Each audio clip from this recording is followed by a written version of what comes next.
Joel had come up beside me without my noticing. He leaned in close and whispered, "Are you really not angry?" His gentle tone made my eyes sting all over again. I felt a rush of grievance rise in my chest, but I could only shake my head. My throat tightened, and I couldn't utter a single word.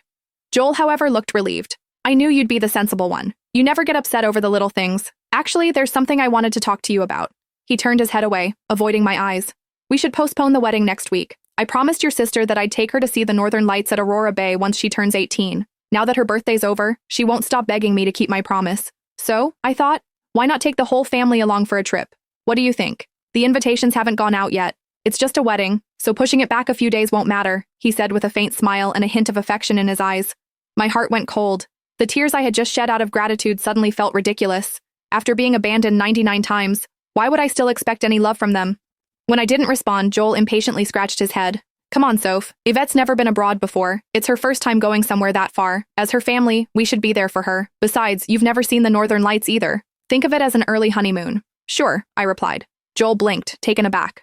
"What did you say?" I let out a long breath and calmly said, I agree to cancel the wedding." "Cancel? No one's canceling anything." I said postpone. "We can't just cancel the wedding," he corrected me with a frown on his face. I lowered my head. A faint, bitter smile tugged at my lips. Was there really a difference?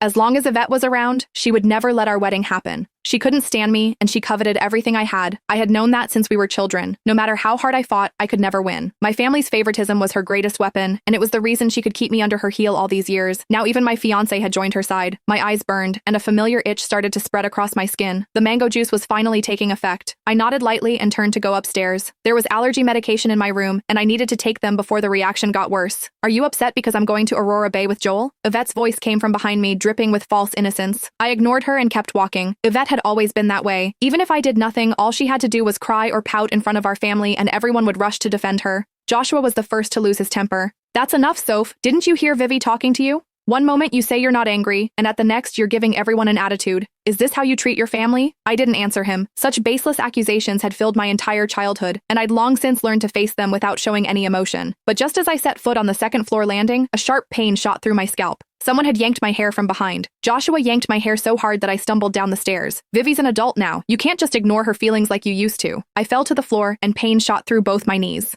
Joel frowned. "Soph, I was the one who decided to delay the wedding. It had nothing to do with Yvette. If you're upset, take it out on me. Just don't make her feel bad." As I lay curled up on the floor, I couldn't tell whether the pain in my chest or in my knees hurt more.